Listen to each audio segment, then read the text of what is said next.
lot of this isn't going to make sense to you, and I'm sorry about that. I'm just going to start at the beginning, with the house.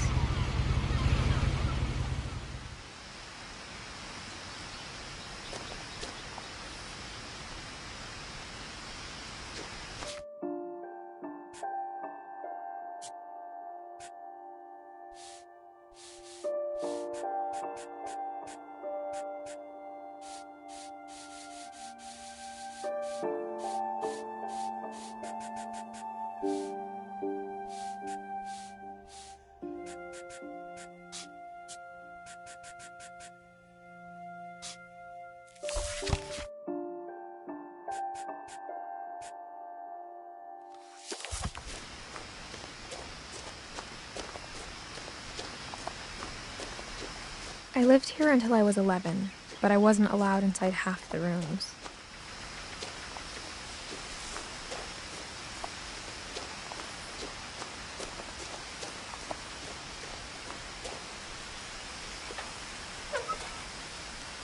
Inside the mailbox were bills from 7 years ago, marked urgent, open immediately.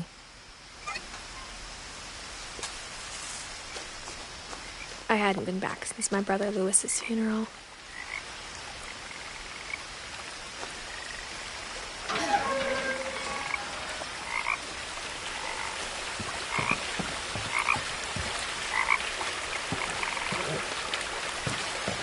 In her will, my mother left me a key, but didn't tell me what it unlocked. Maybe she thought I'd know. Or she thought that the mystery would be enough to bring me back.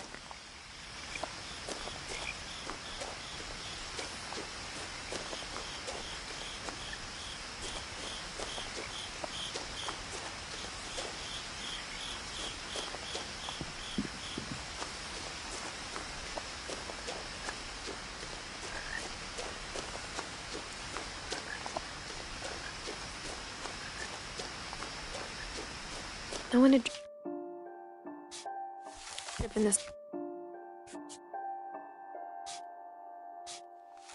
way in a long time, but I saw a few hoof prints.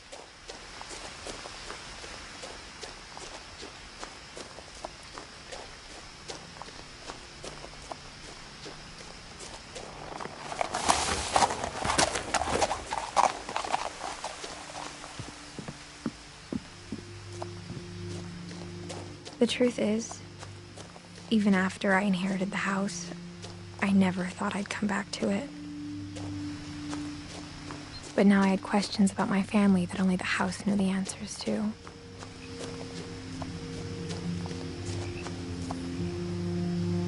The house was exactly like I remembered it, the way I'd been dreaming about it.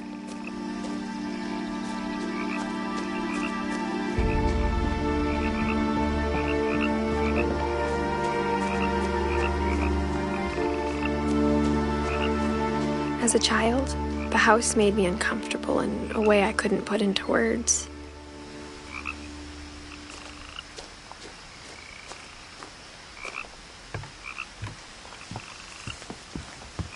Now, as a 17-year-old, I knew exactly what those words were. I was afraid of the house.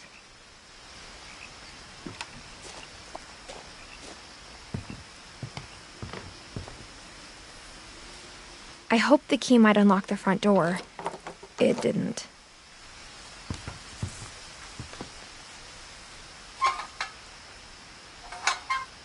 Looking in, I felt like the house itself had been waiting for me.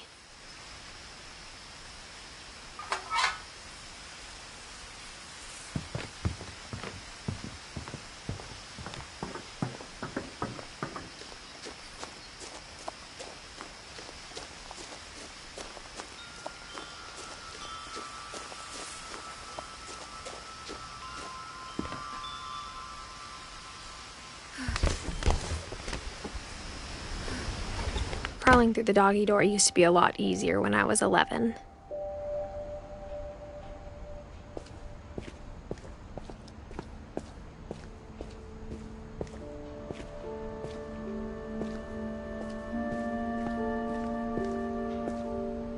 The power had been turned off the night we left. For the first time in years, I felt like I was home.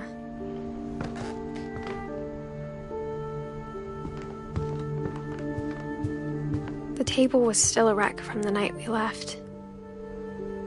It was like a bomb had gone off, killing everyone but sparing the furniture. My mom was the only one of us who could imagine Great-Grandma Edie living in a nursing home.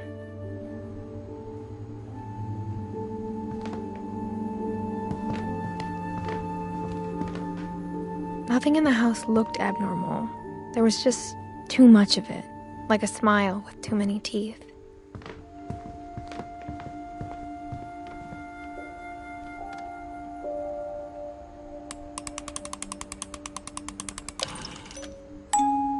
Great-Grandpa Sven built a music box for Barbara, along with the rest of the house.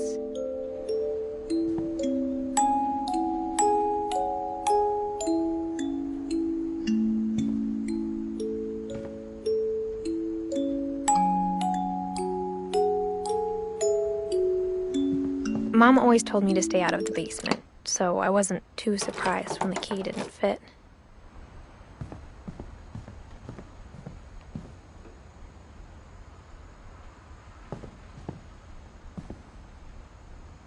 After Milton disappeared, Mom sealed up all the bedrooms. Then Edie retaliated and drilled peepholes.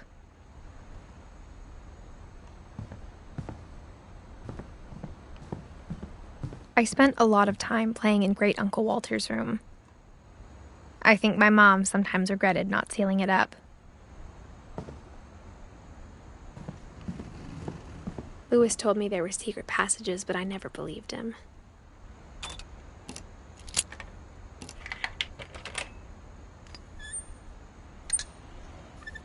Turns out, my mom was really good at keeping secrets. Now it was time to find out what my mom had been afraid of.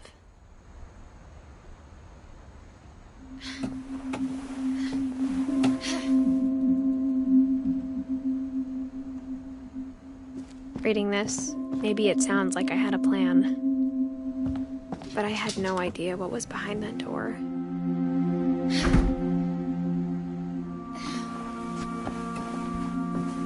Just like I had no idea where all this was gonna lead.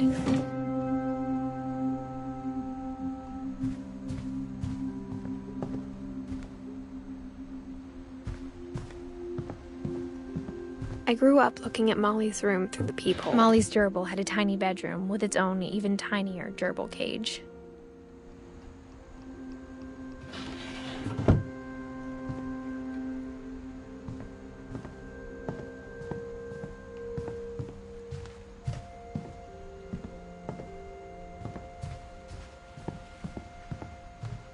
I got the sense Edie had spent a lot of time here, before my mom sealed the doors.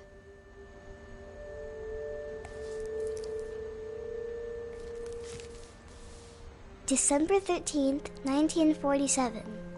Dear Diary, I'll be gone soon, but I wanted to tell somebody about what's gonna happen. It started when Mom sent me to bed without dinner. I woke up and I was starving, so I looked around for something to eat.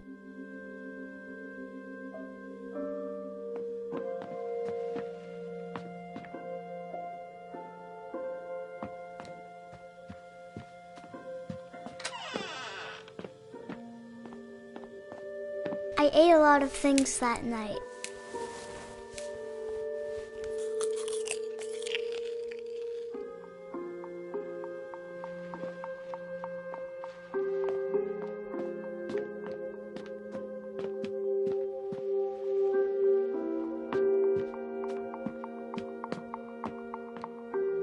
My Halloween candy was all gone. Mom, can I come out now? Sweetheart, it's late. Go to sleep.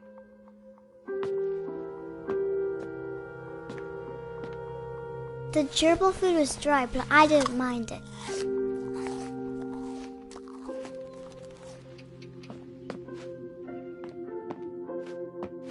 Then I heard chirping outside my window. It It was a barn swallow going back to her nest. I reached out for her.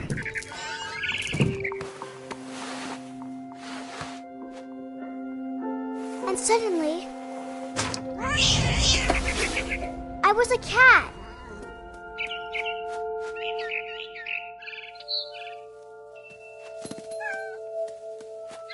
I tried to be quiet, but the bird was really scared.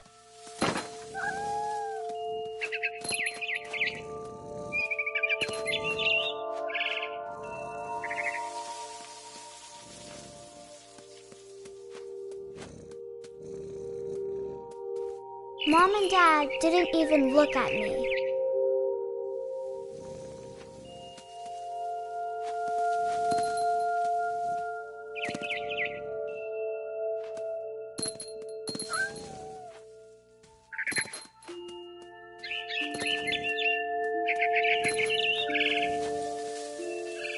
I jumped and I almost got her.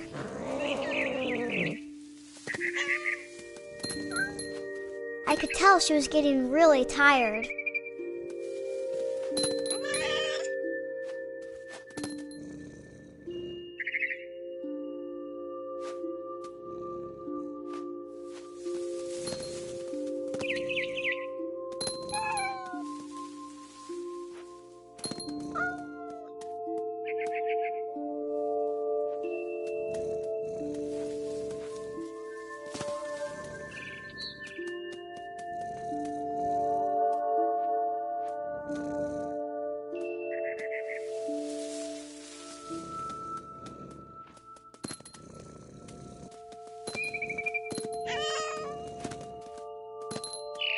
Now I was up in the big tree. I promised Dad I wouldn't climb it anymore. All I cared about was eating that mama bird.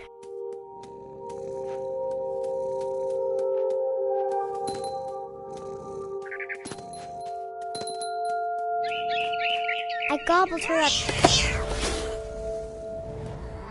And suddenly, I was an owl. First, all I heard was the wind. Then I heard little teeth nibbling in the grass.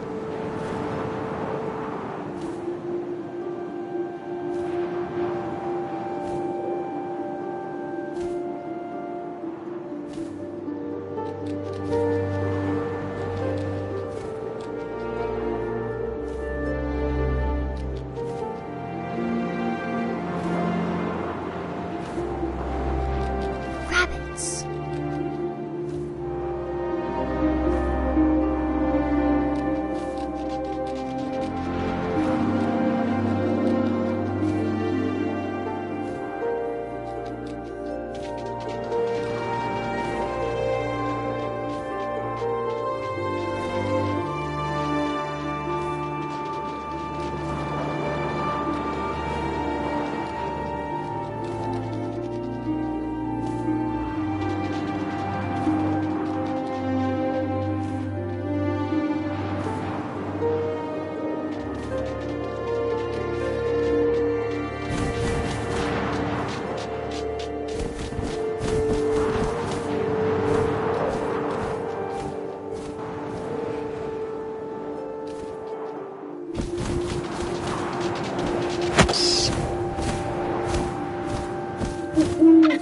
I imagined his face looking up and seeing mine through my talons.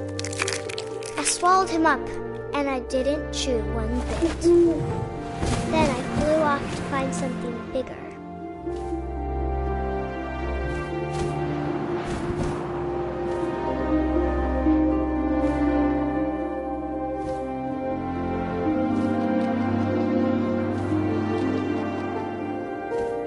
A mama rabbit.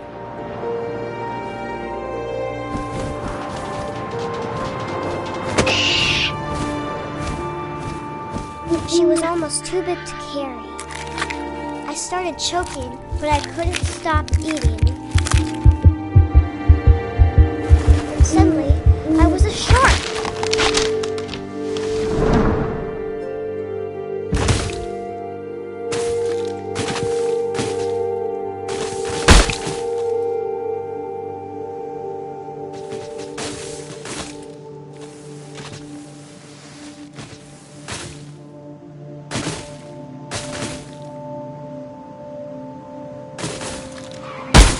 I rolled off the cliff and into the ocean.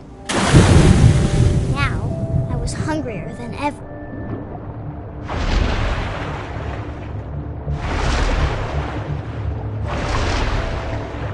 I wanted fat, juicy seals.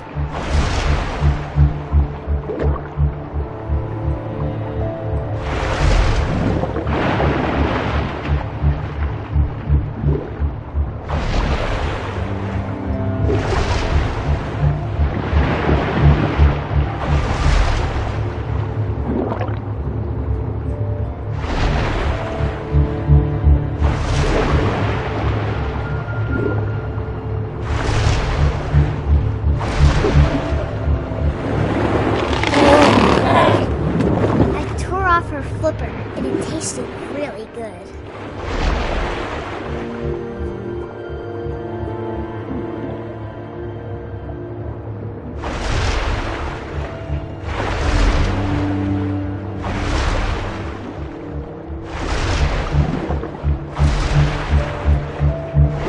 Grabbed on tight.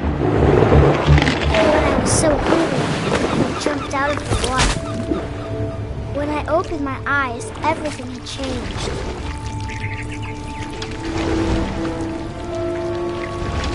Now I was a monster, and I smelled people everywhere.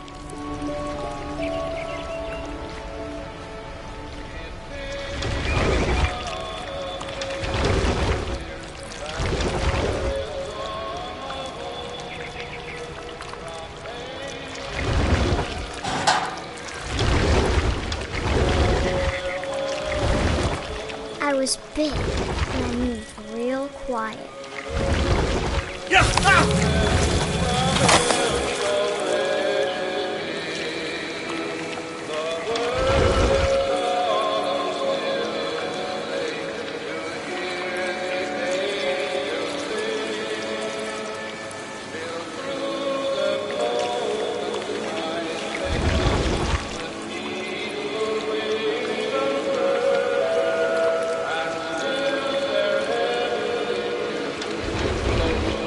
I wanted to stop, but also I didn't.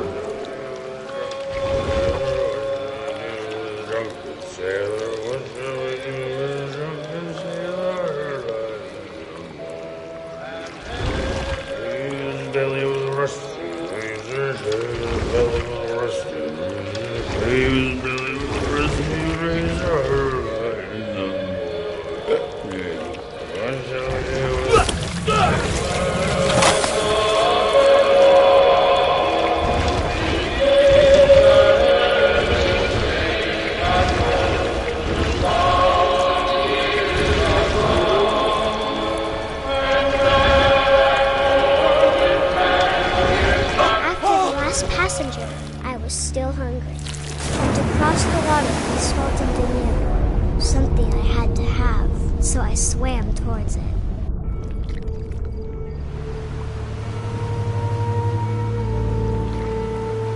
I slithered onto the sand, and the good smell went into an old pipe.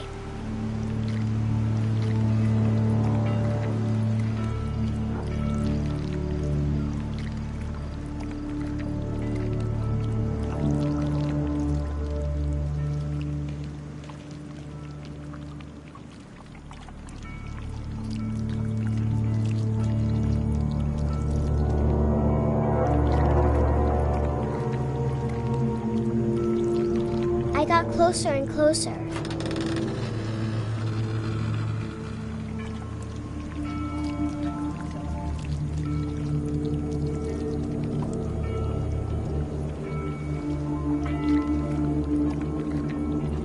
All of my stomach started growling. And suddenly, I was me again. I held my breath for a long time, but I couldn't hear anything. I think it's waiting for me to fall asleep. But it's not going to wait much longer. It needs to feed, and we both know I will be delicious.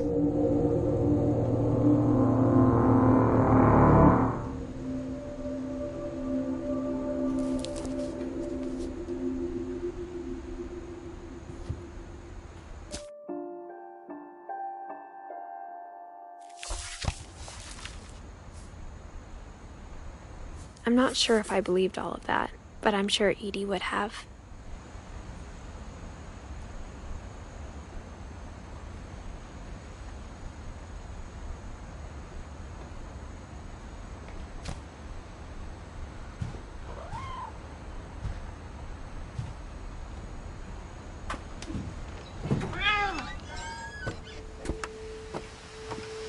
This will be obvious later, but my mom never told me any of these stories. Edie would have, but Mom didn't like bringing up the past. Though, when we adopted a stray kitten, she was the one who named it Molly. I spent a lot of time in Great-Grandma Edie's room.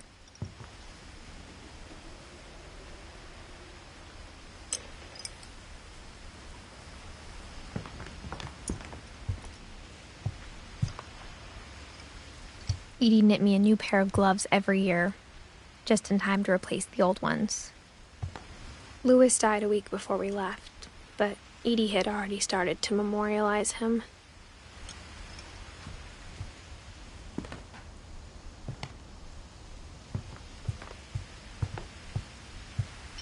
Edie gave a big interview about a mole man living under the Finch house. My mom was furious. When Edie told people Sven was killed by a dragon, she could also have said he was building a dragon-shaped slide that collapsed. I hadn't thought of myself as Edith Jr. for a long, long time. Her room was like a museum. For 500 years, the Finches have been famous throughout Norway for their fortune and misfortune.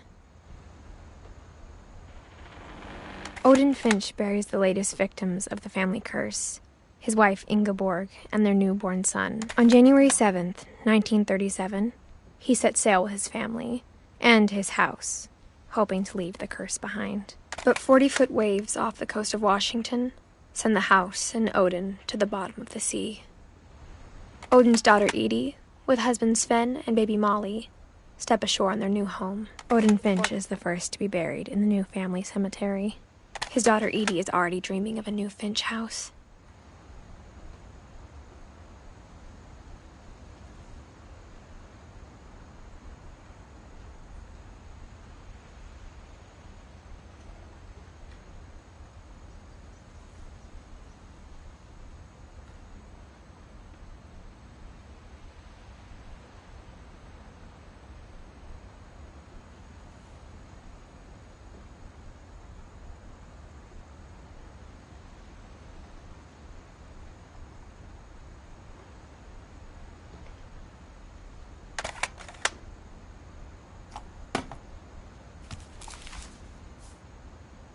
Whatever's wrong with this family, it goes back a long ways.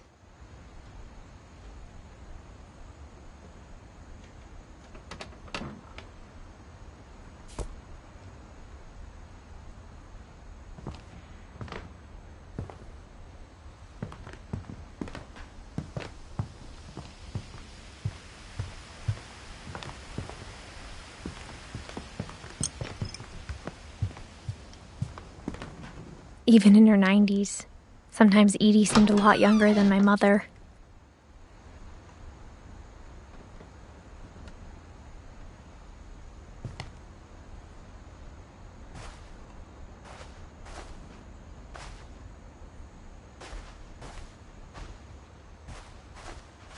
The only trace Grandpa Sam's first wife Kay left on the house was the pink bathroom. It was a pretty big trace.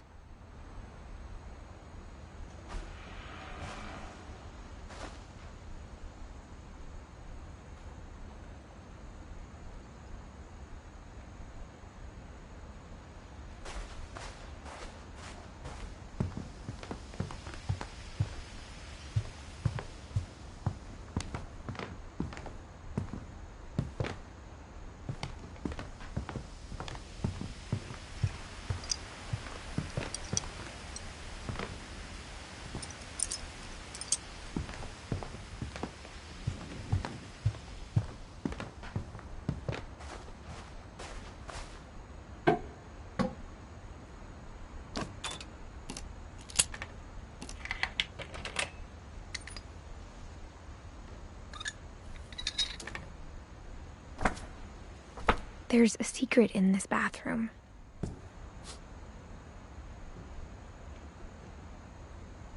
It's in the last place you would look.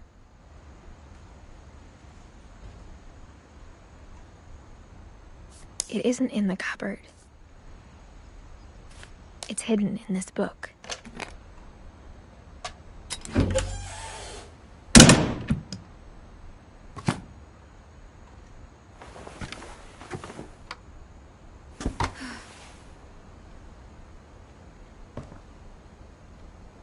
Sven gave Sam an old camera he'd refurbished.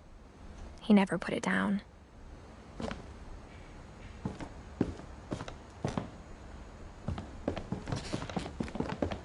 From the paintings on the wall, it was clear my brother Milton had been here before me.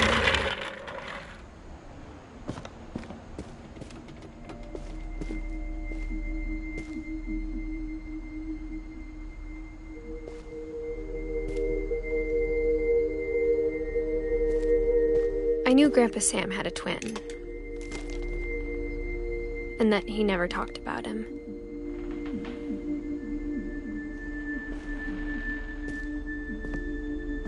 I guess my grandpa didn't like history any more than my mom did.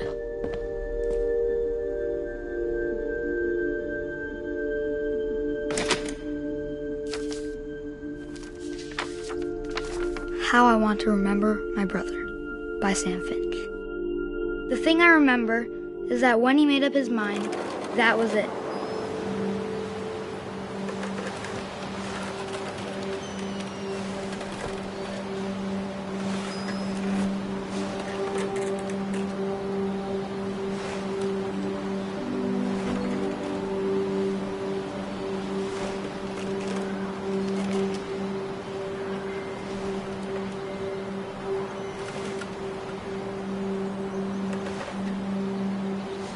My brother said he'd die before he ate another mushroom, and he did.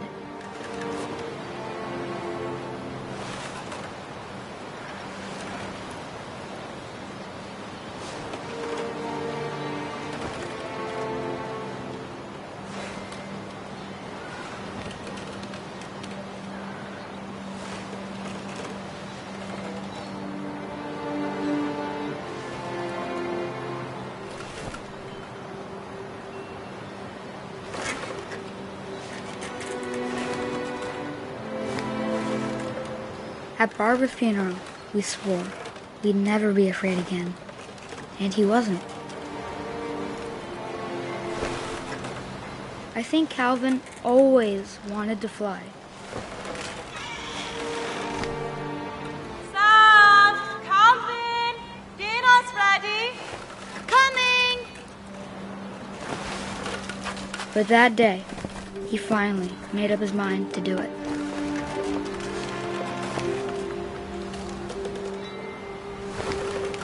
I told him going around was impossible. Maybe if I hadn't said that.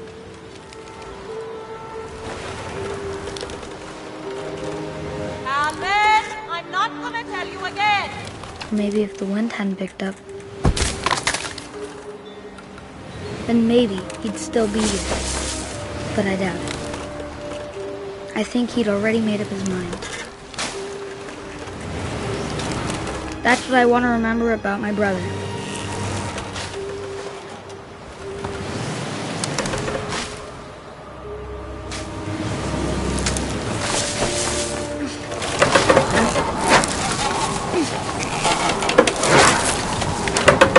The day he made up his mind to fly, and he didn't.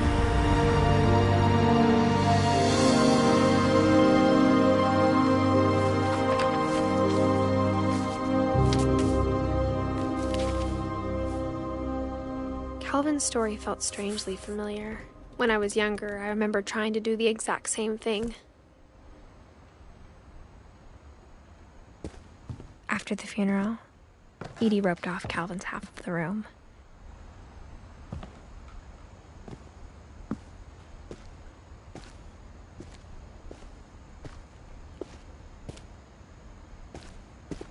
Mom said Grandpa Sam enlisted at 18 and never set foot in the room again.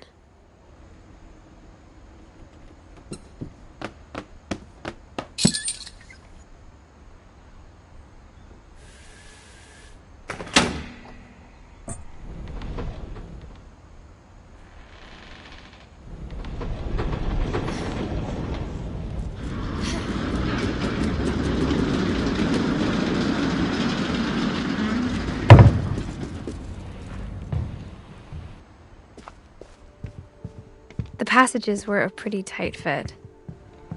They'd obviously been built for smaller hands and bellies.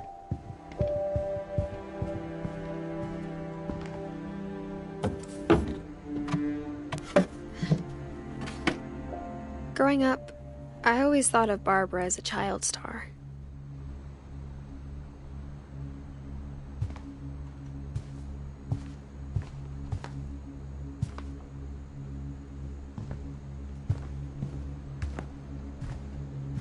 I never thought about how hard it must have been for her afterwards.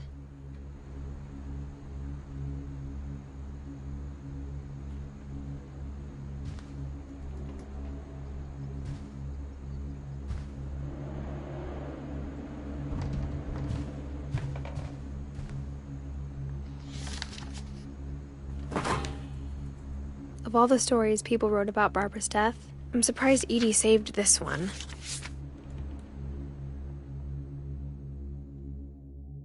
Old Jack here with another ghastly tale inspired by America's most unfortunate family. I'm calling it The Surprise Ending of Barbara Finch. As a child star, Barbara was famous for her scream. Now at 16, she was all washed up. A has-been. But in a lucky break, she'd been asked to perform her signature scream at a local convention for monster movie fans. It was just the boost her career needed. Unfortunately, her scream hadn't aged well. Getting better. I think you just need the right motivation. Her biggest fan and current boyfriend, Rick, was about to demonstrate when... Now that was a great scream. It was Barbara's father, Sven. He'd slipped into a table saw and had to be rushed to the emergency room. So Barbara got stuck babysitting her youngest brother, Walter. Her convention comeback was cancelled. Okay, I'm hearing frustration, but I'm not hearing terror. What if I tried... A gang of hoodlums in Halloween masks have been terrorizing Orcas Island tonight. Police are urging residents to... That came from the basement. You're right! Also, I loved your delivery on that. Why is your basement door locked? Because my dad likes making puzzles and secret passages. There's a key hidden in the music box. The secret is to keep winding and winding until finally the key pops out. Thanks, babe. I'll be back in a sec. 20 minutes later, Rick hadn't returned. So Barbara went to look for him, right on cue. She reached for the music box.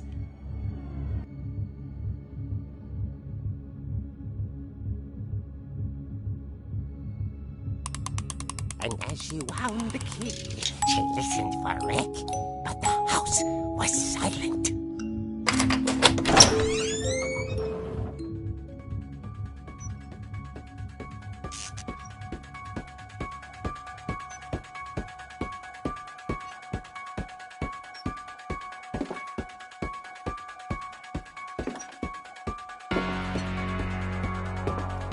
She found Rick's crutch and imagined the worst.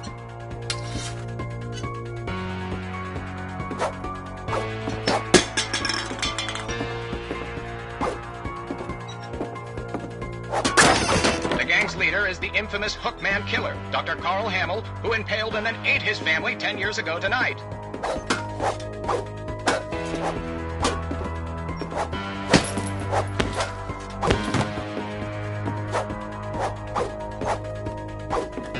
The old fridge rattled and grew still. Oh dear!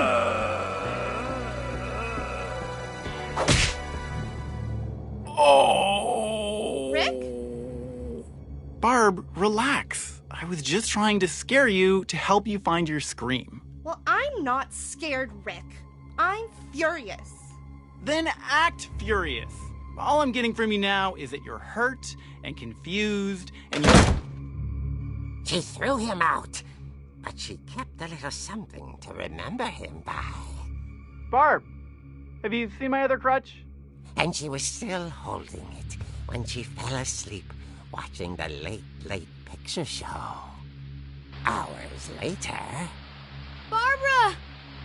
Walter, what's going on up there? Ah! Okay, I'm coming up, but if this is a trick, you're dead, Walter.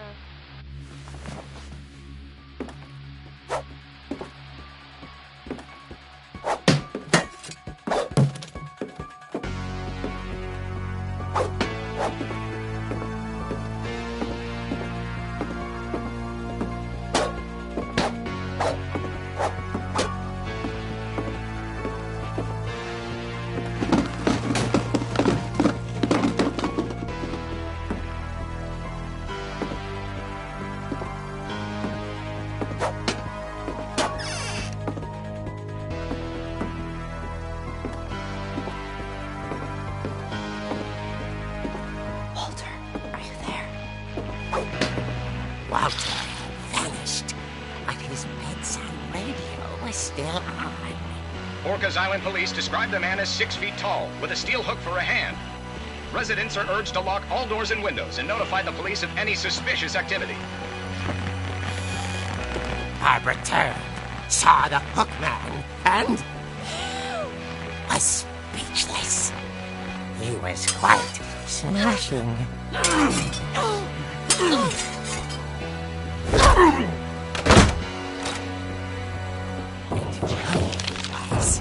He couldn't get enough of Barbara. Okay, Barbara, there's gotta be another way out of here. That night, she played her part beautifully.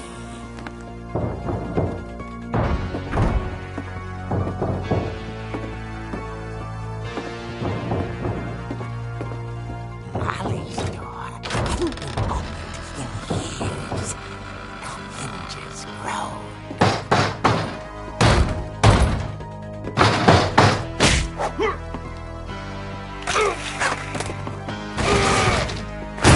He wasn't moving, but she sensed the story might not be over yet.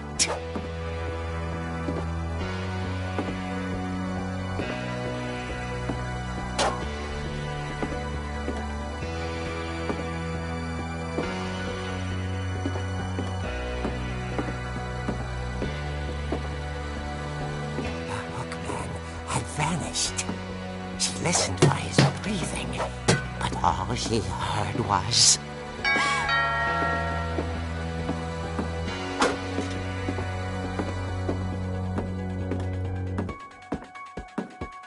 At the door, she heard whispering.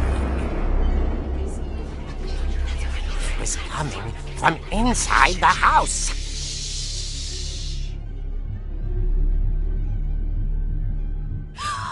Oh dear. Surprise! Bravo, Barbara! You were wonderful. The monsters had come to surprise her. For Barbara, it was a dream come true. Then she saw what kind of monsters they were, and she realized what was about to happen. She was going to be famous. And with her final breath, Barbara Finch gave the performance of her life.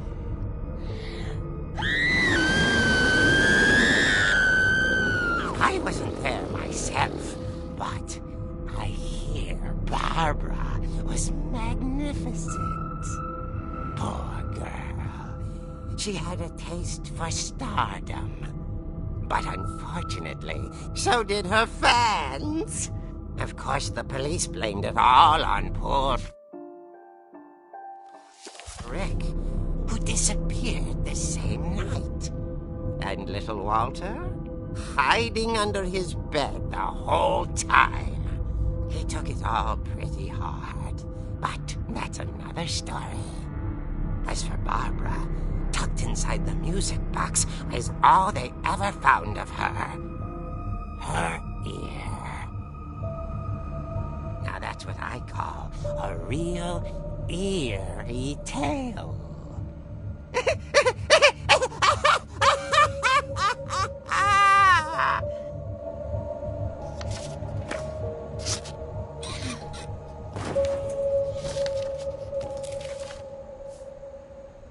Edie told me all Barbara wanted was to be remembered, as absurd as that comic was.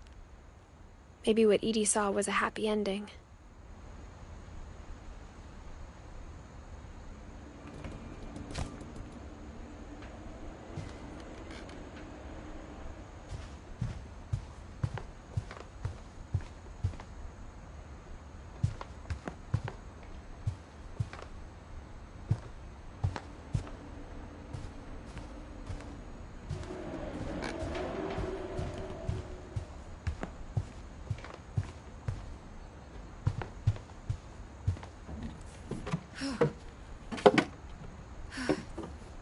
I guess now I know why Mom didn't like me playing with the music box.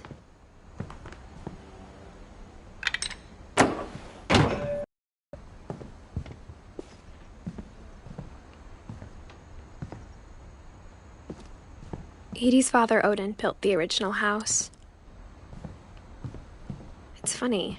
All those times I played with the music box and never found the basement key.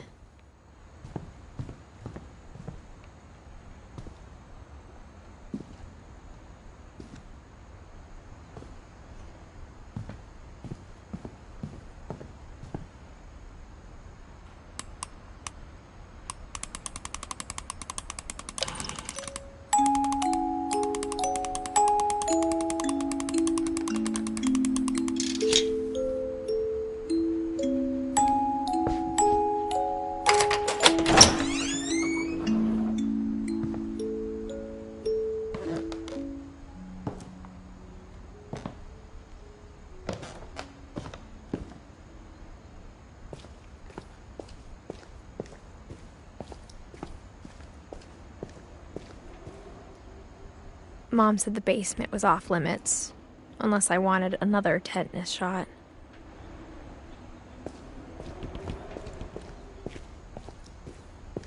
I saw Edie sneak down to the basement once, carrying packages.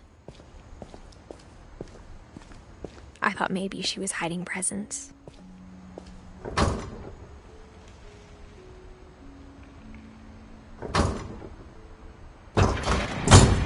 It turned out she was hiding a lot more than that.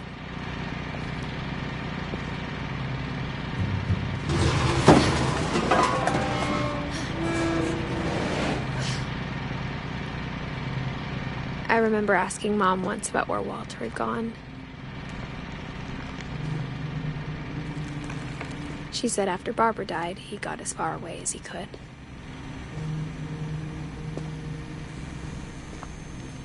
If there's a pattern in all these stories, I think it's that none of us has gotten very far.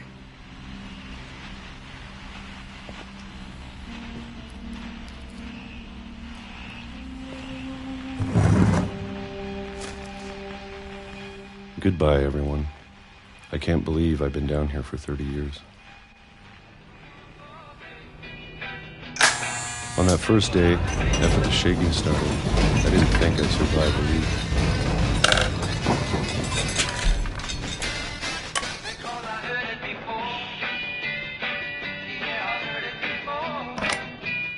But after a few days, I settled into a routine. That's what kept me sane. Having a schedule, living for today. I always expected to be dead tomorrow.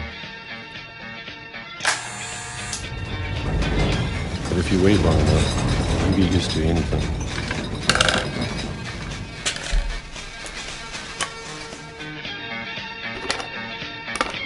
Even a monster on the other side of a door starts to feel normal.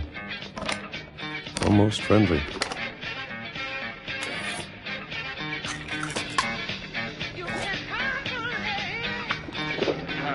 And then one day, everything just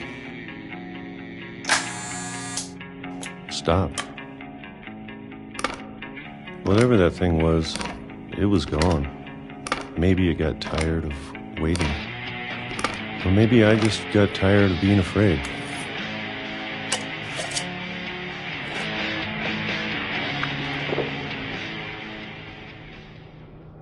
It's been a week now, the longest in 30 years. I'm done waiting. I have to leave while I still can.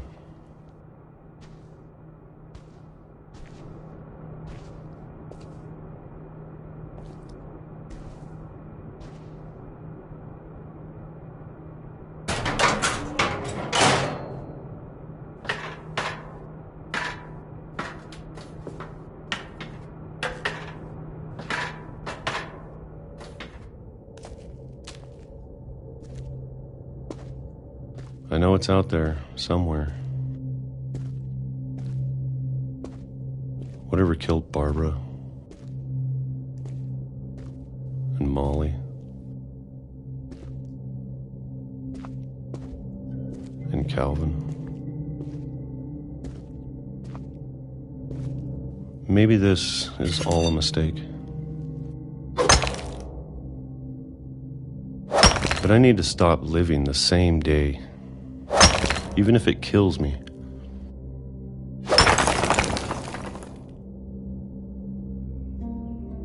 Whatever's out there, I want you to know I'm ready for it. I'm going to appreciate all of it, especially the food. I don't mind if I only have a year left. Or a month. Or a single week. I'd be happy with one more day. I can already imagine the sun on my face.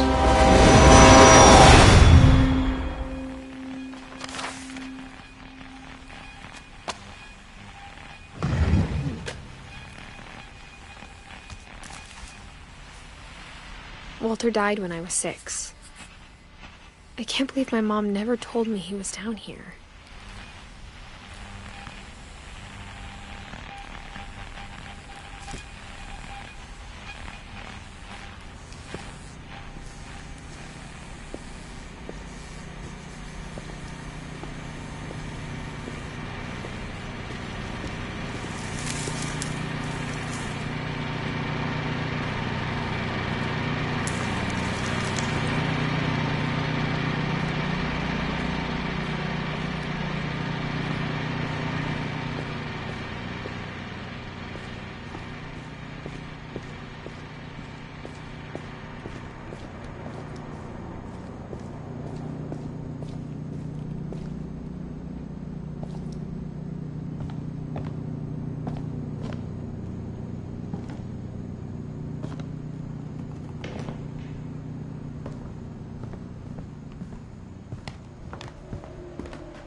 Even the fireplace had a story. Edie told me the bricks came from the original house, after it sank.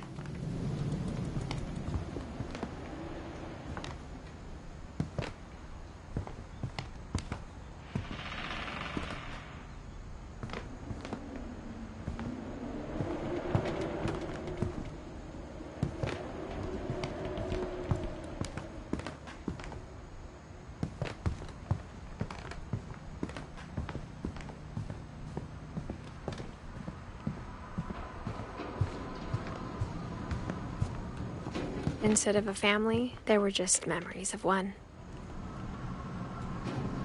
Only one restaurant would deliver to our house. We had Chinese a lot.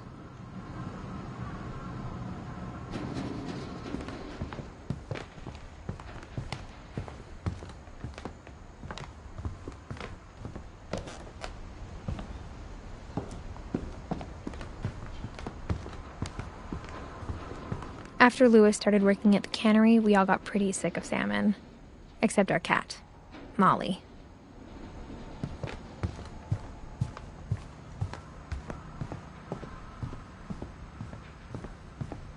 My mom wasn't much of an optimist, but she never stopped believing that my brother Milton was alive.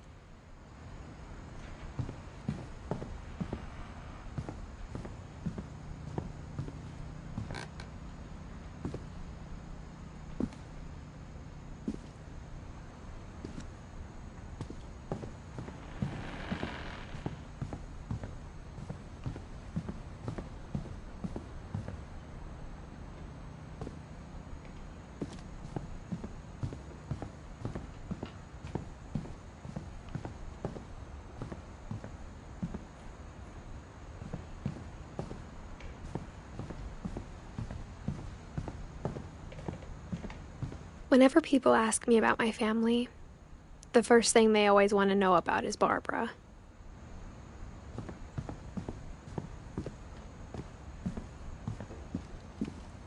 Mom must have locked the third floor stairs on the night we left.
A lot of things got left behind in the whirlwind of that last night.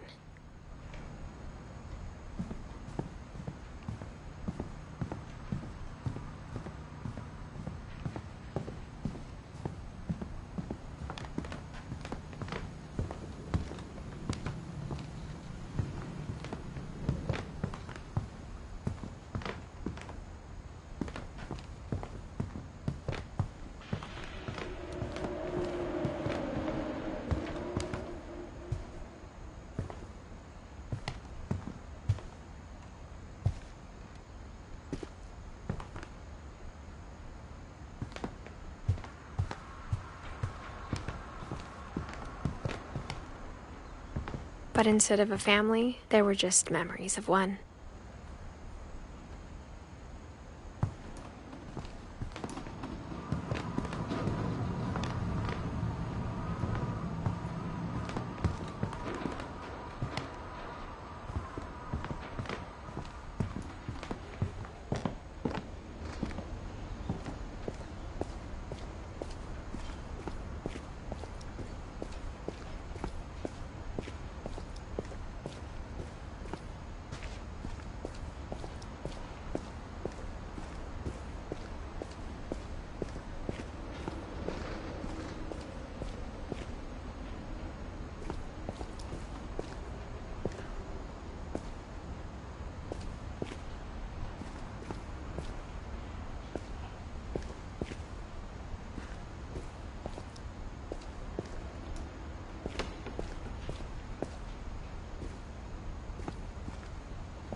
Barbara was a child star for 2 years, until America grew out of it.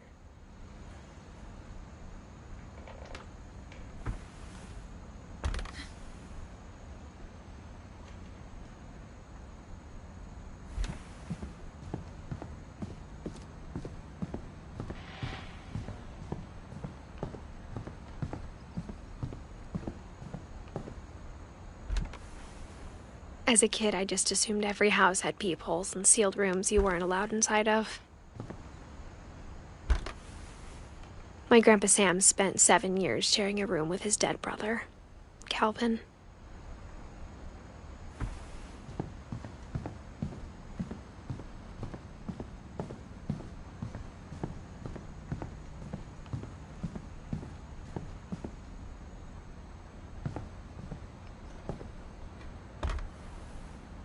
Molly always seemed like a girl I could imagine being friends with, if she hadn't died in 1947.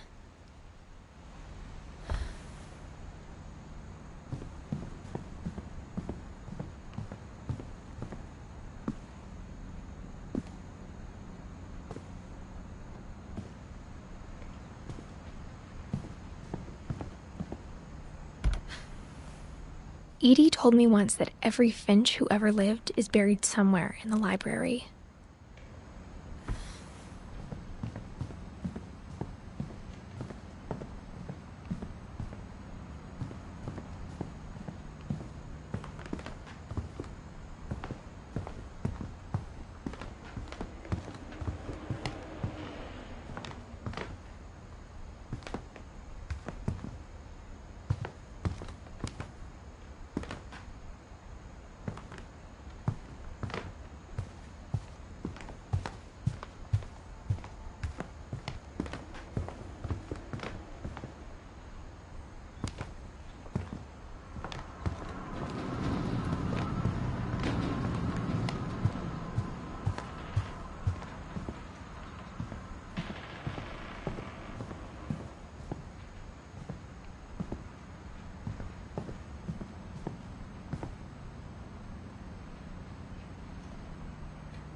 I'm sure my mom was trying to protect me.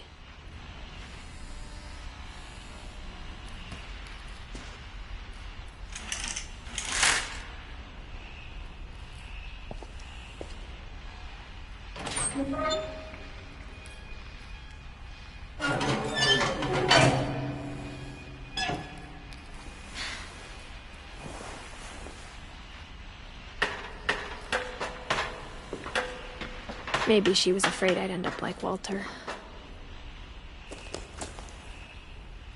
But if she never told me about an uncle under the house,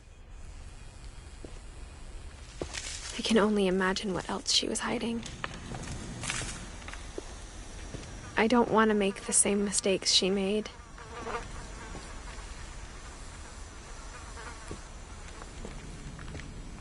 Trying to bury something that's still alive.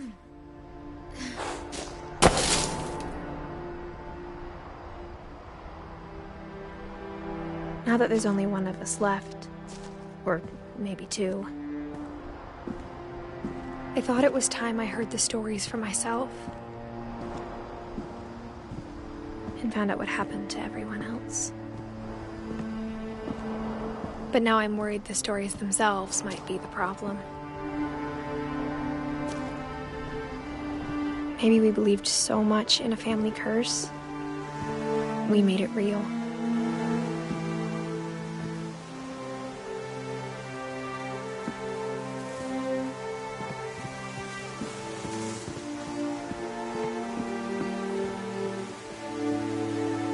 I don't know if I should even be writing this.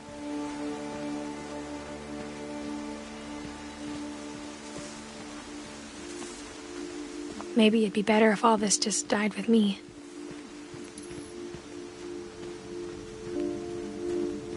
But I thought you should know about your family.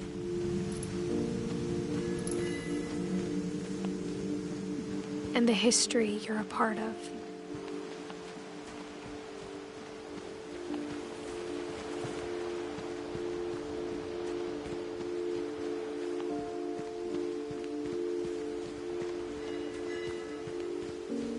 Though to be honest, I feel as lost as you probably do right now.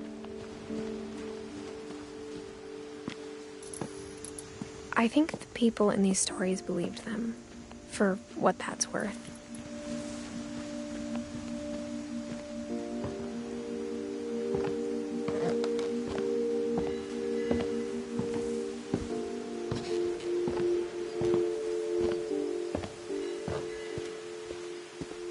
And when you look at the house, that history of imagination and stubbornness and madness, any of it seems possible.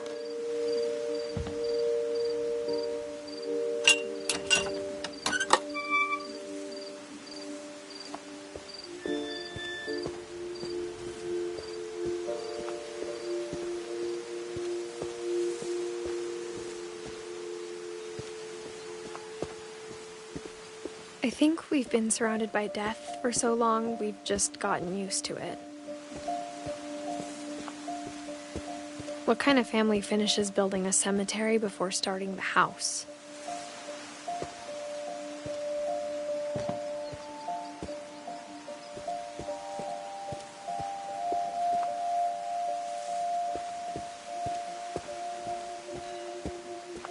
It's embarrassing for me to admit this, but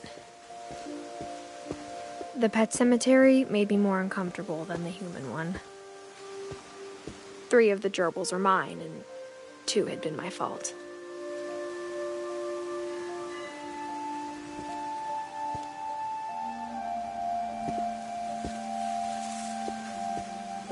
Sven built the house, but it was Edie who designed the cemetery.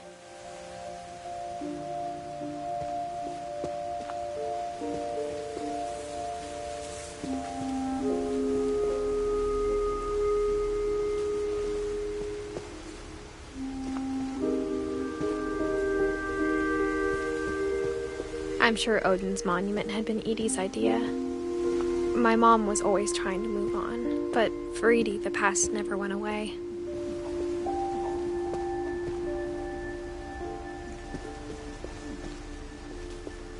She could see it poking out of the water at low tide.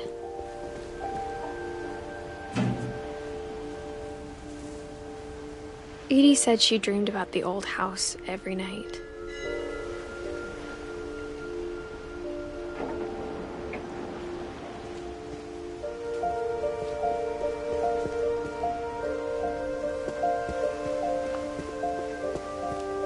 Edie's side was always easier for me to understand. But the older I get, the more I can see where my mom was coming from. Her dad had been pretty strict, but it wasn't enough to save her brothers. She was just trying to do better. She lost 2 of her brothers, just like I did. I get why she tried so hard to protect us.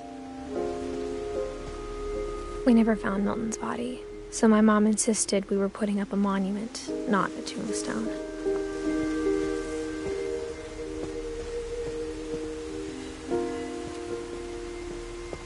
There's so many things I wish I could ask my mom now. Part of me thinks this is what she wanted all along. For me to come back someday and find everything out for myself.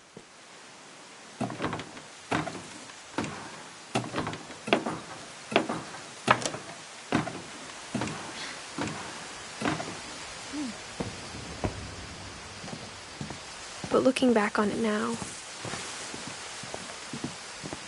if she told me there was going to be so much climbing, I never would have come when I was 22 weeks pregnant.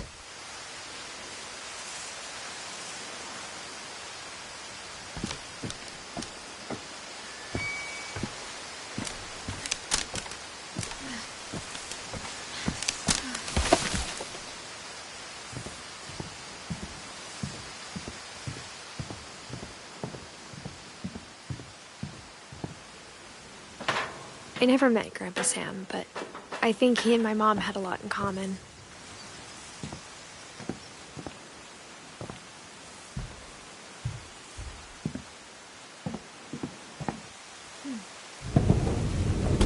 They were both pretty intense. Sam spent his life shooting photos, but Mom said he got nervous being in front of the camera. I guess we're all afraid of something.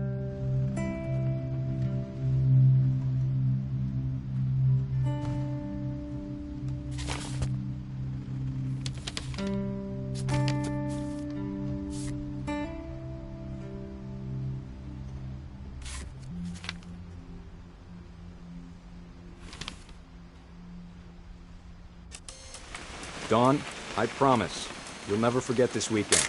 Yes, sir. These memories are gonna last a lifetime. Am I gonna have to shoot anything? It's a hunting trip, Dawn. Shooting is strongly encouraged. What? Perfect. It's gonna rain the whole weekend, isn't it?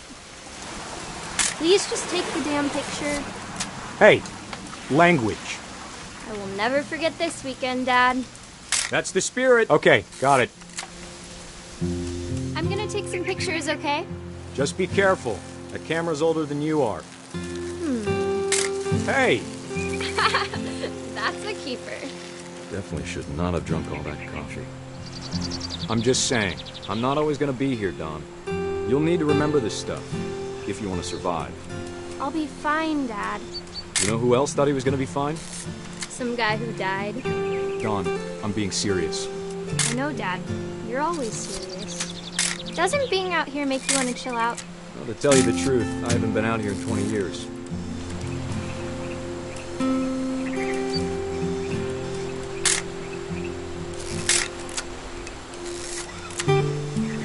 Last time I was with my brother Calvin. Man, that was a great trip. Dawn, don't you think you could find something more interesting to photograph? You don't need to waste any more film on me, kiddo.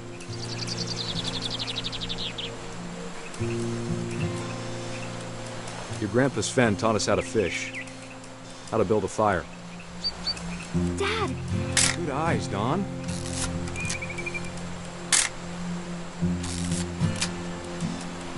Before you take the shot, let me get a picture of you.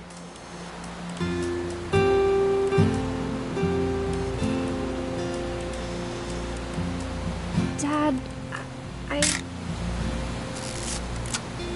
Let me get behind you. Do I have to do this? Dawn, you don't have to do anything. Great shot, Dawn!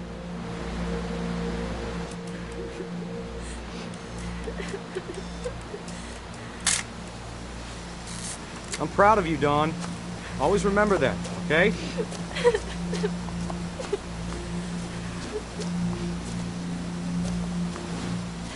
Dad, it's twitching. I think That's it's totally normal, Dawn. Just focus on the camera. Try not to think about— Dad!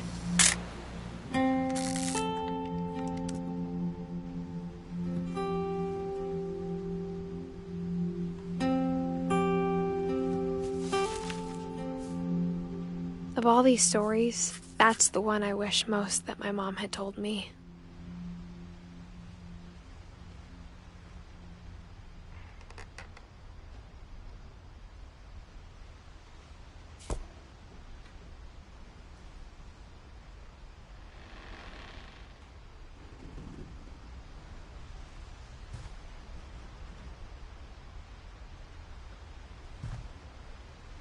Instead of hiding from death, Sam seemed to go out of his way to meet it.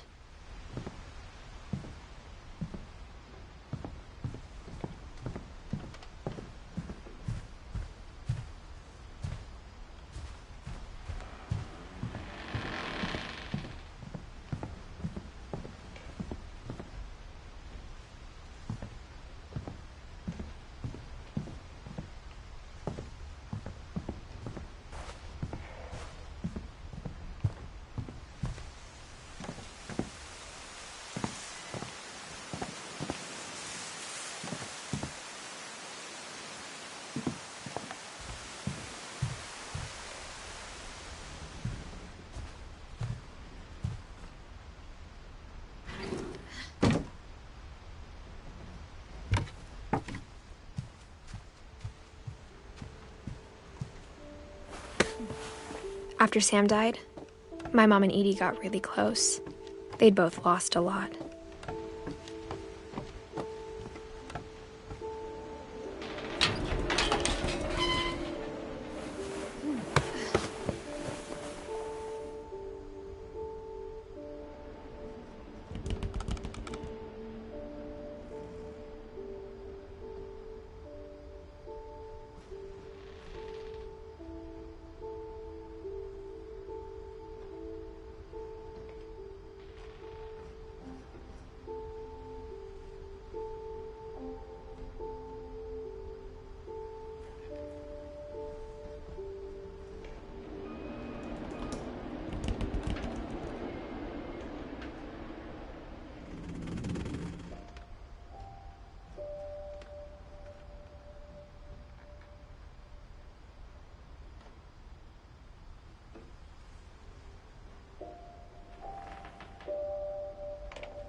Dear Kay, do you remember the way Gregory used to laugh when he thought he was alone?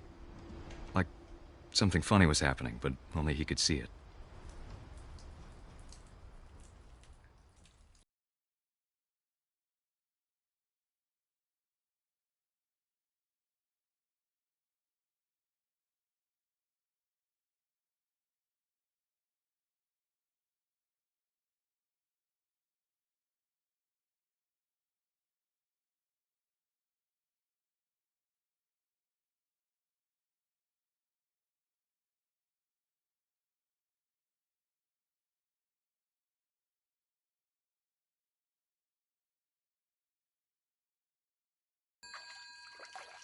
Hold on, sweetie.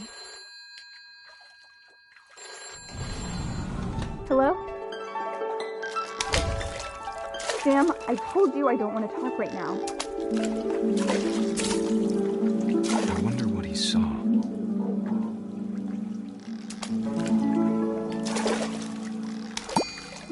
What his world was like.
I know you did everything you could. Maybe if I hadn't called that night. Damn it. Hold on, I don't want Gregory to hear this. I wish he could have told us about the world he saw.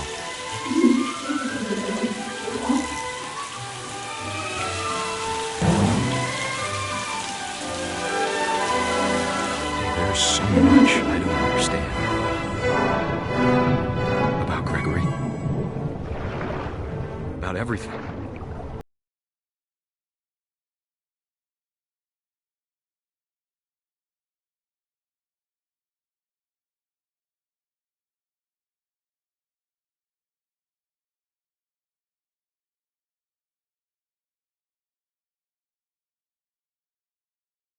Sure he's happy.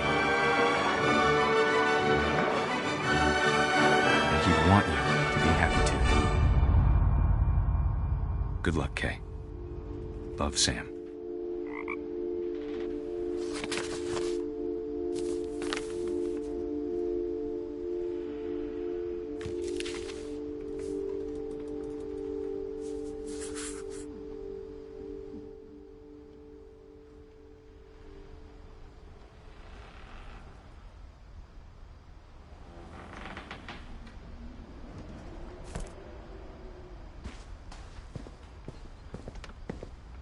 I can't imagine my mom ever writing poetry, and yet...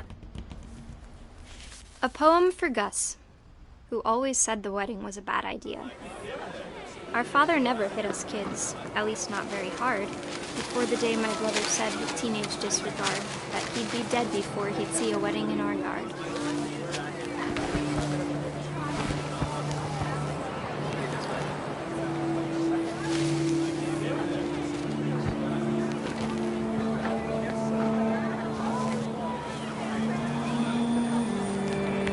father made him come, of course, but Gus stood far apart, just flew his kite and bottled up the storm inside his heart.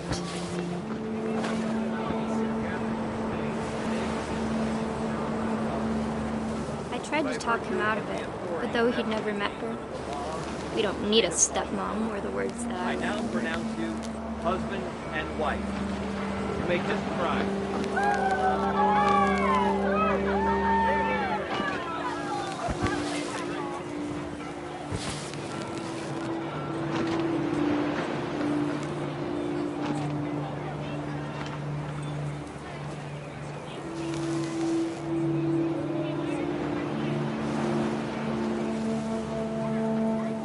When the time for photos came, Dad ordered him to come here.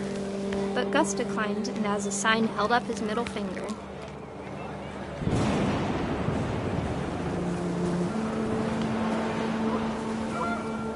The wind picked up, and panicked geese appeared and quickly went. But all the humans did that day was go inside the tent.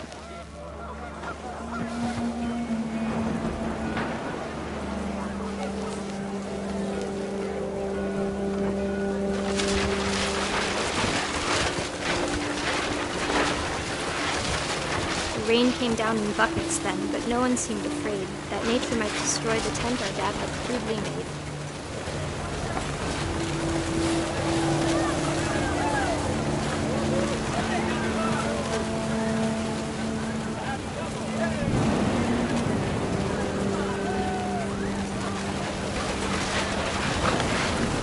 The thunder sounded much too close and full of angry power. But all my father said to this was, "Make the music louder."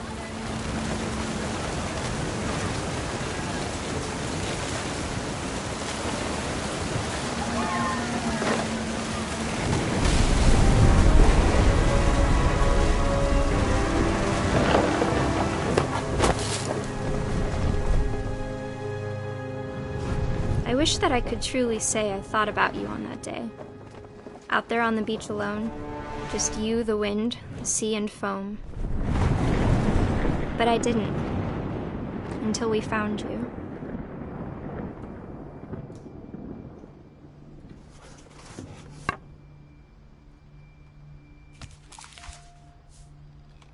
She never talked about him, but Mom told me once if I was a boy, they were going to name me Gus.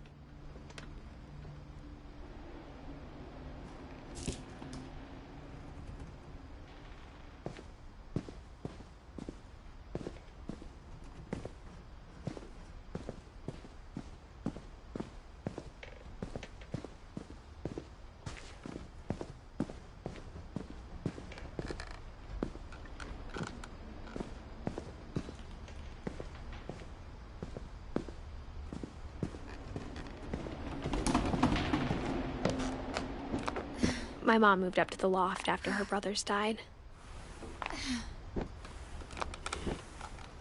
At the time, it was as far away as she could get.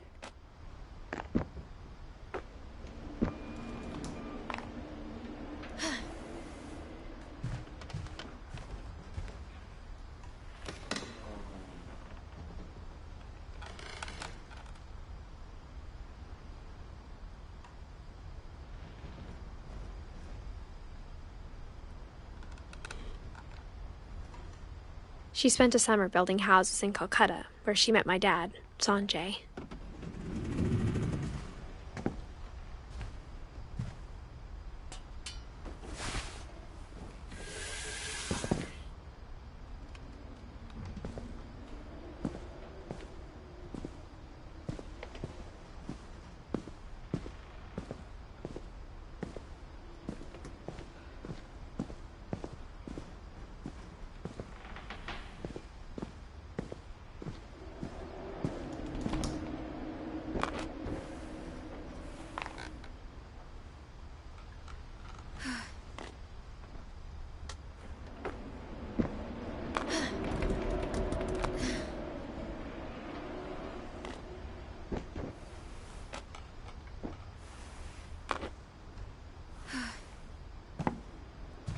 Religion was another thing my mom never talked about, but I think it helped her a lot after her dad died.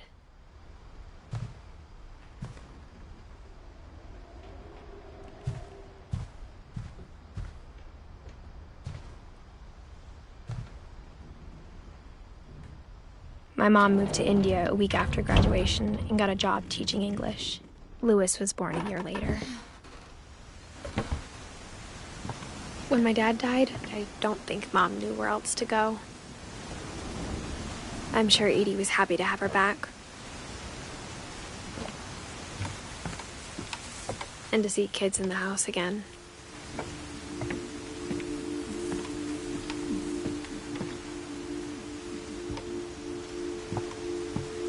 The house had to get a little bigger, but Edie was used to that. And for a while, things were good. Almost normal.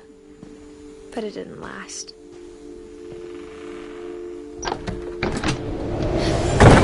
The beginning of the end was Milton's 10th birthday, when Edie gave him a castle. After Milton disappeared, the only thing he left behind was a room full of paintings.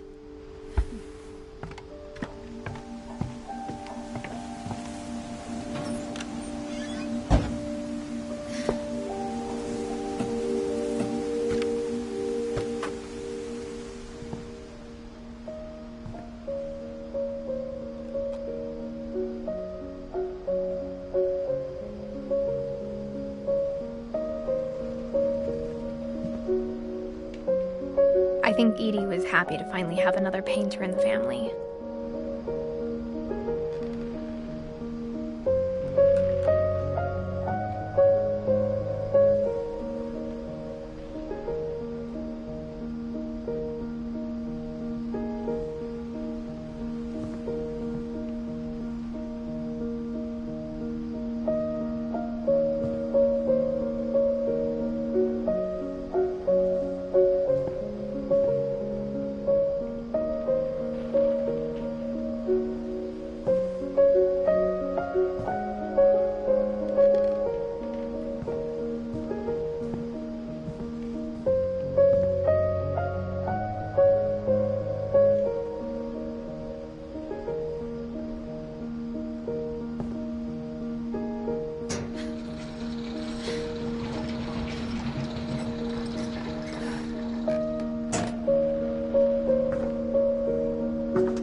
Milton Finch in The Magic Paintbrush.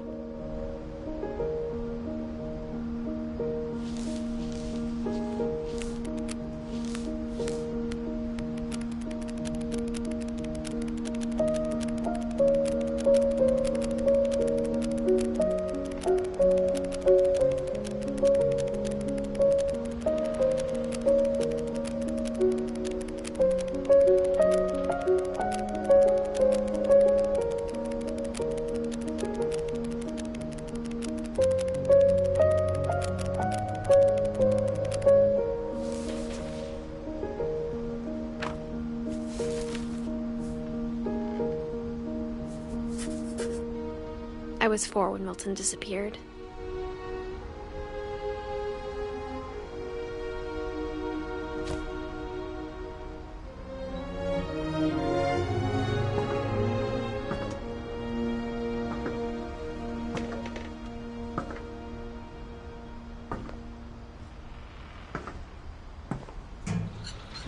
Mom spent months searching for my brother.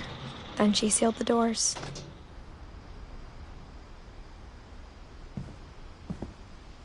Whatever Milton had found in the house, Mom didn't want it getting out.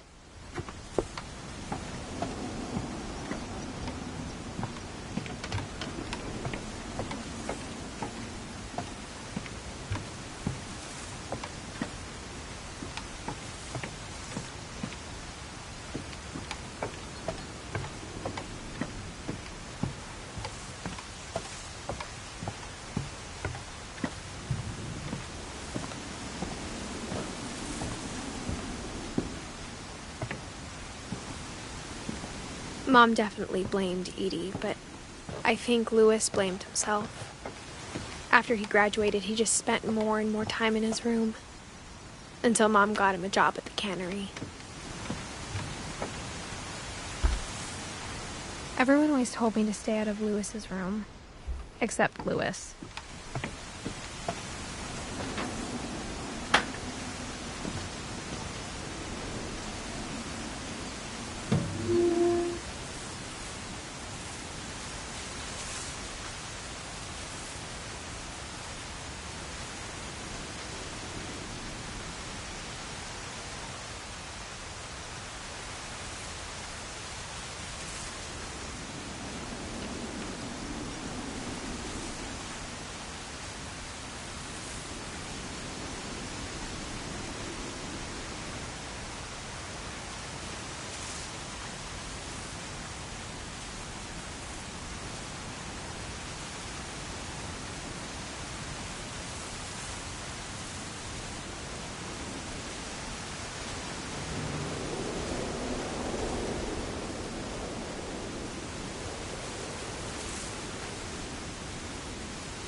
Lewis's room smelled very, very familiar.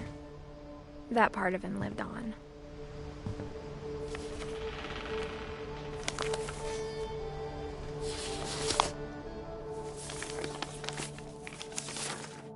Dear Mrs. Finch, as Lewis's psychiatrist, I can understand your desire for an explanation.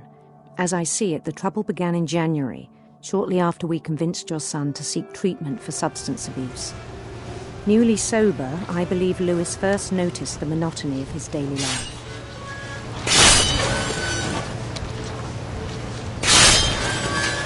He kept working at the cannery. But he withdrew part of himself. In our sessions, I saw the same behavior. His mind began to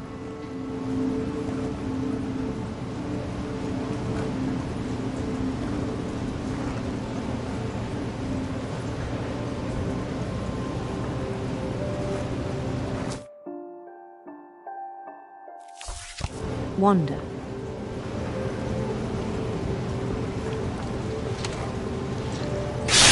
I asked him to describe it. He said he started small, imagining a labyrinth. He'd feel his way about. Then something moved. Bats. And toads.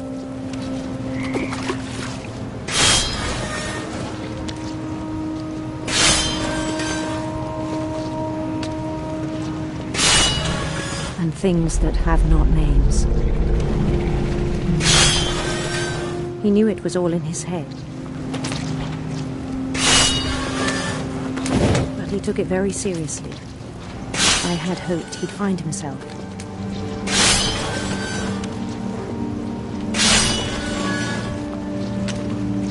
But he found something more.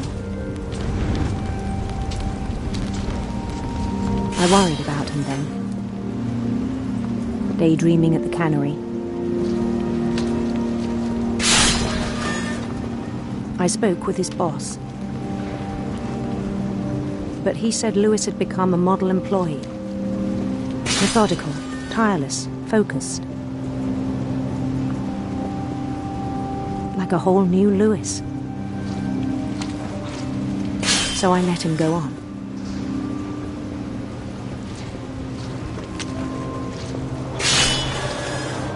I even encouraged him. It seemed very promising at first.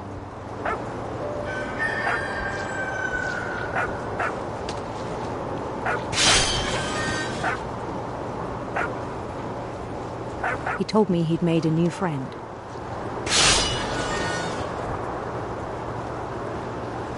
On the edge of a city he named Louis Topia. He built the city up slowly, brick by brick. Then he made musicians.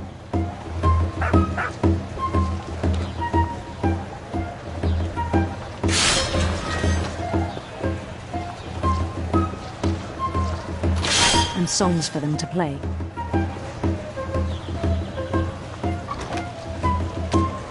He talked about starting a band. And he was always humming something. Every day his imagination grew stronger.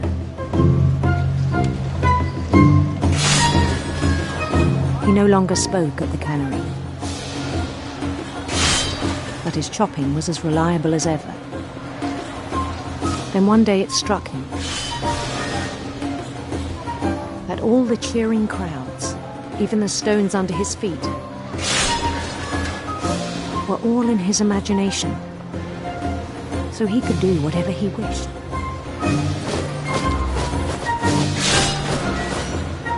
He held an election for mayor, and he won. They begged him to stay, but his mind was already wandering. It became a game for him.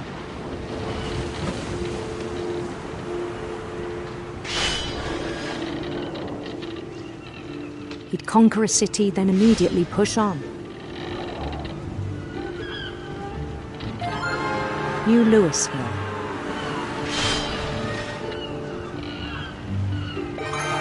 St. Louis. He started drifting away from our reality.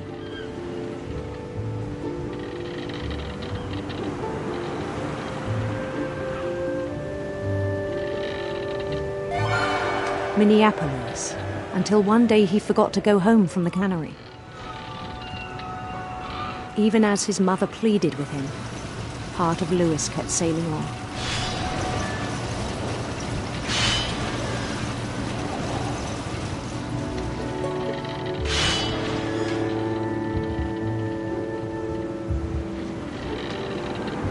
In Louisburg, he heard rumors of a beautiful prince.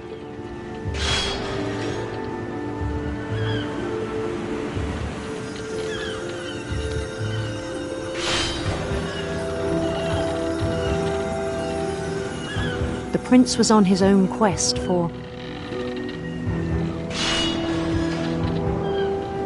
radiant rainbows.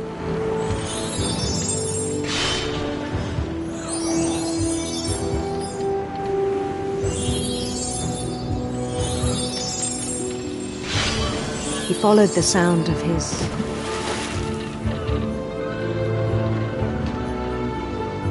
silver harp.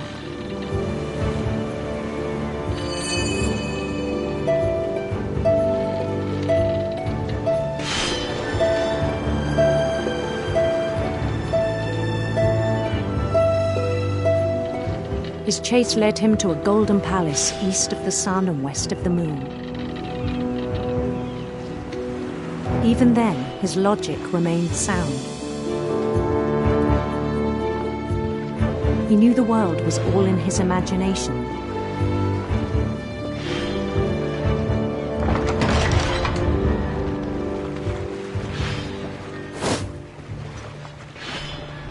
But he was so proud of having created it. In his own eyes, he'd become something greater than a king.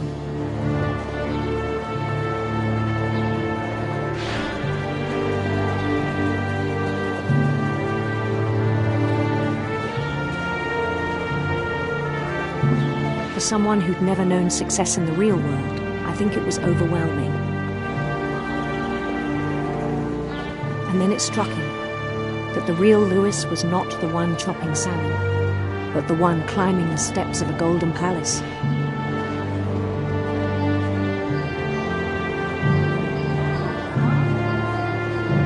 My imagination is as real as my body, he told me. It was hard to argue with him.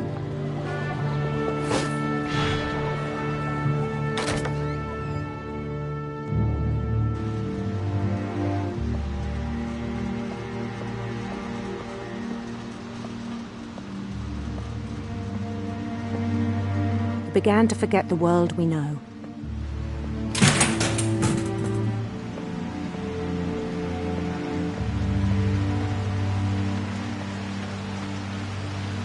I think it pained him to remember Lewis, the cannery worker.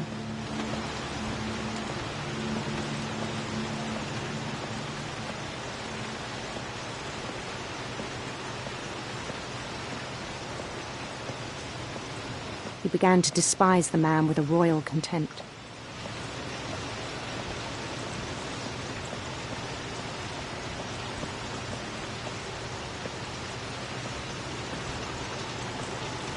I still thought I could save him.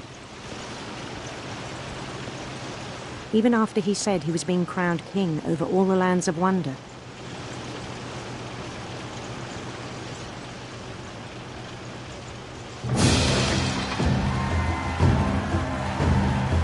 The palace would be packed with his companions.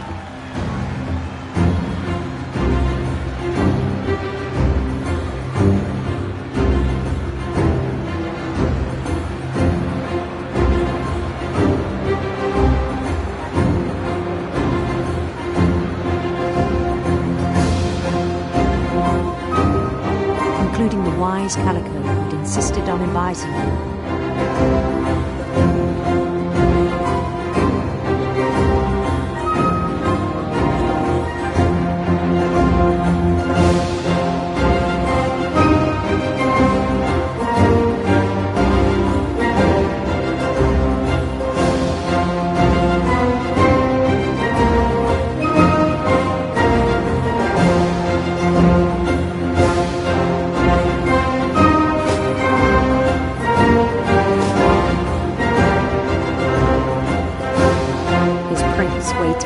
Holding his crown.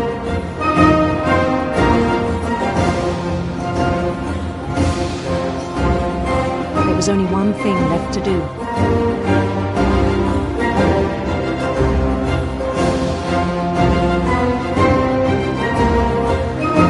Bend down his head.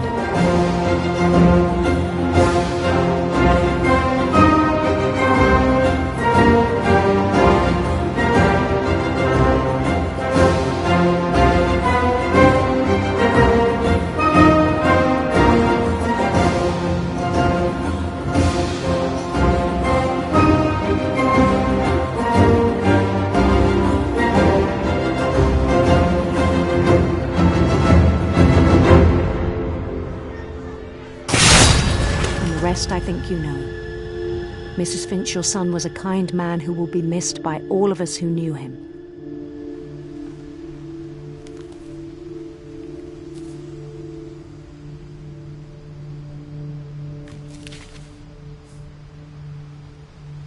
My brother was really cool. I wish you could have met him.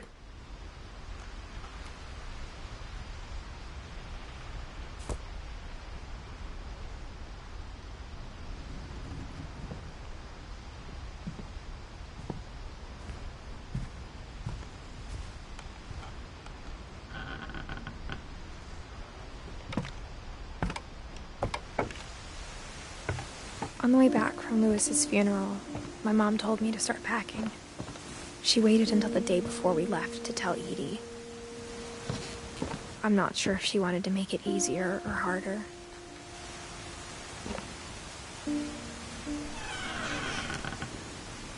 I wish we'd stayed. But I understand why we left.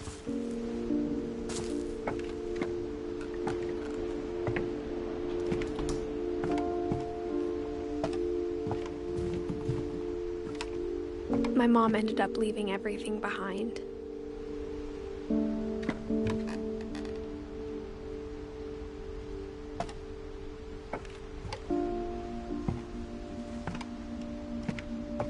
What happened that night had been coming for a long time. Maybe it should have come sooner.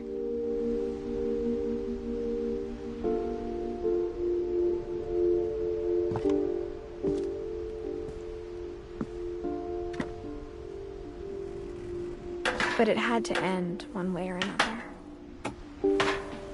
All that's left now is to tell you about that last night.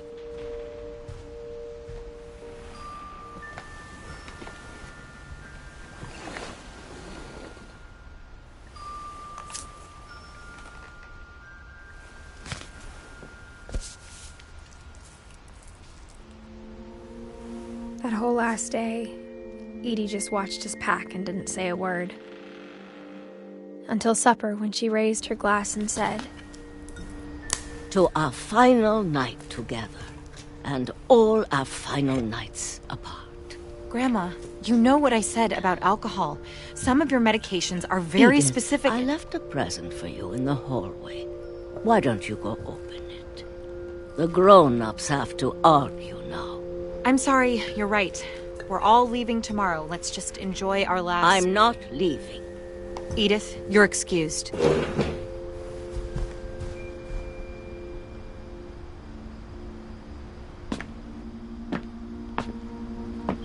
The power had been shut off that morning, but Edie always had plenty of candles. When my mom sealed the library, I don't think she knew about the other entrance, or that Edie had a key to it.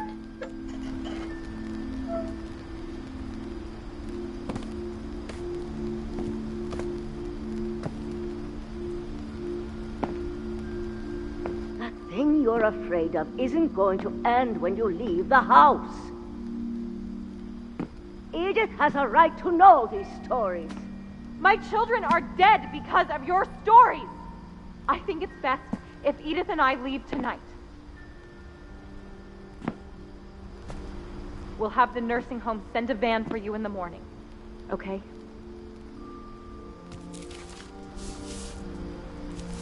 Dear Edith, there's so many stories I wish I could tell you, but there's only time for one. This is about what happened on the night you were born.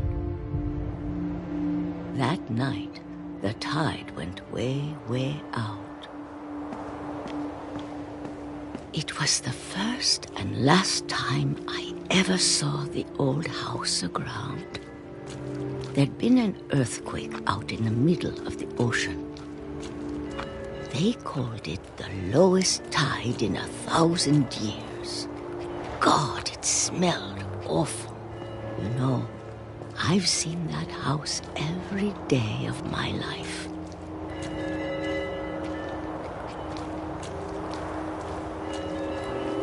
But I never thought I'd go back to it. When the fog rolled in, I lost my way.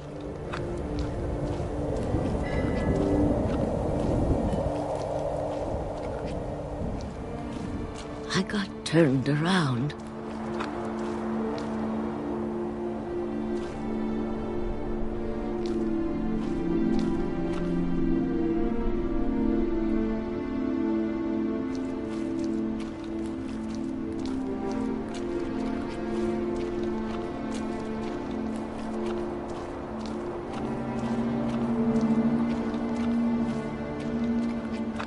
For a while, I wandered.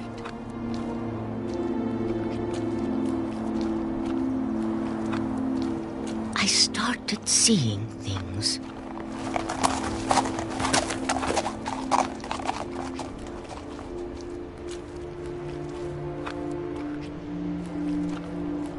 Things I'd forgotten had ever existed.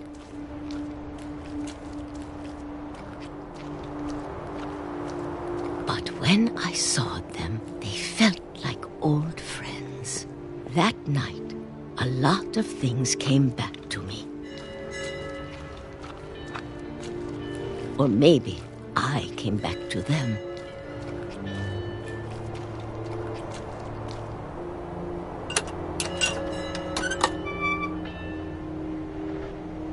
Things I can't explain, but that I need you to try and... Edith, what are you doing in here? It's mine. Edith! Mom, you're gonna rip it! Let go! I kicked and screamed, but Mom dragged me to the car.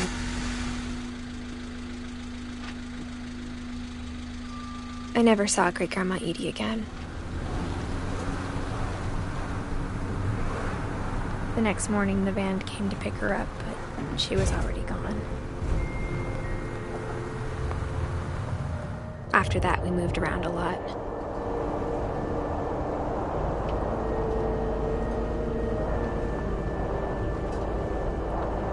We both tried to make the best of it.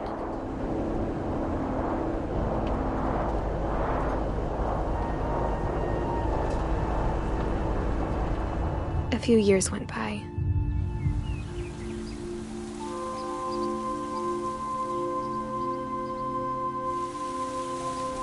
My mom didn't like to talk about it, but she started getting sick a lot. The rest happened pretty quickly. She got better for a while, and then she didn't. And then I was alone.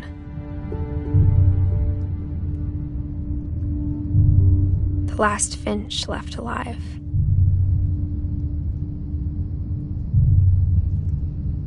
Until I found out about you. I'm still not sure what to tell you about all this.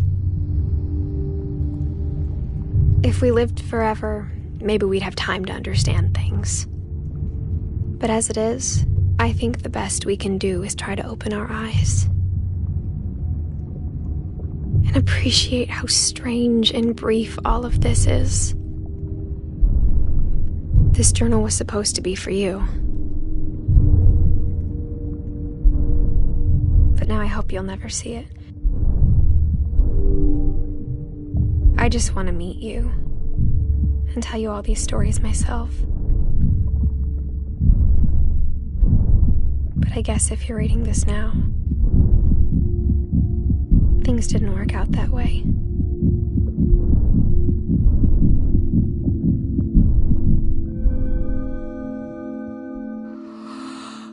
This is where your story begins.